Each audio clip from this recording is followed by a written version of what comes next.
feels great to be 2-0. It's been a long time since we've been in that situation. I'm really proud of our guys. I'm proud of the fans that came out and supported us.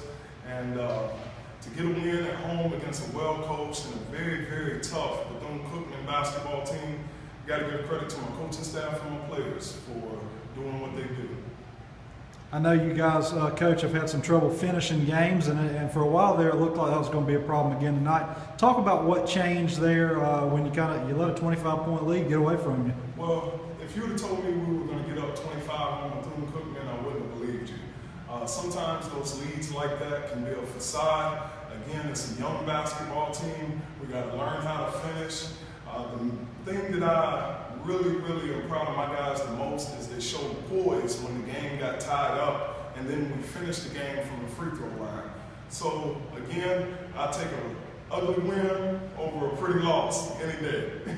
Coach, looking at the size advantage, you were outmatched, but your pressure defense seemed to get the best of Bethune. Talk about a little bit about that. Well, that's one of our monikers this year. We're going to pressure you. It's one of our #1 qualities of Bulldog basketball. It's pressure defense. And when you play defense like we did, I believe we held them under 40% for the game. When you play defense like that, sometimes it negates size. In the second half, they got some open looks underneath the basket because our rotation wasn't correct. But for the most part, we defended them pretty well. We held a second team, Michael Trapp, to 11 points. Last time we played Bethune-Cookman, Trapp had 33.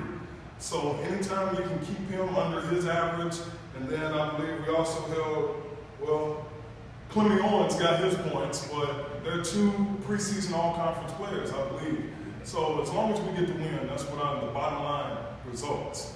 Your defense really working for you in the first half. You hold them down to 17 points. Talk about the job you were able to do to get that 20-point lead. Well, I think they were kind of shell-shocked.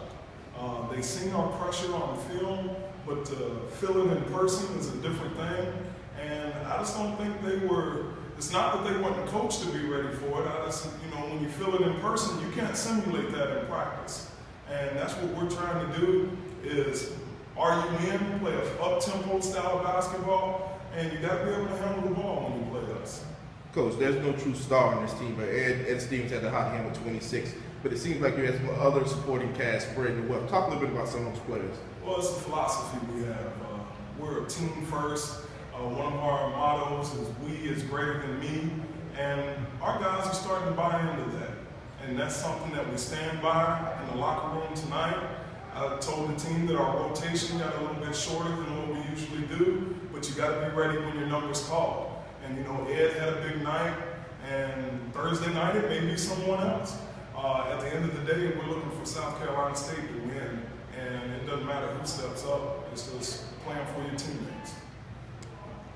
Last thing for me, Coach, I know you got a little break here before you go back into MEAC play. What would you like to see, I guess, sharpen up before you get back into conference play? Well, we got a very tough schedule, in between now and our next MEAC game. I want to see us go on the road and get a win. I want to see us keep growing as a basketball team and getting better. We start off with the College of Charleston, then we come back home Sunday afternoon and have Coastal Carolina. We're going to take it one possession at a time, Brandon. One possession at a time, and one half at a time, and one game at a time. So that's the way we're approaching the remainder of the first semester schedule. And the challenge that College of Charleston presents Thursday night, I know a good program in the state of South Carolina. You got to be looking forward to going down there. Yeah, I hope we can play with them. I really do. Hope we can play with them. All right, last question. It was 2-0 in the MEAC. How does it feel? Great. Thank you, guys.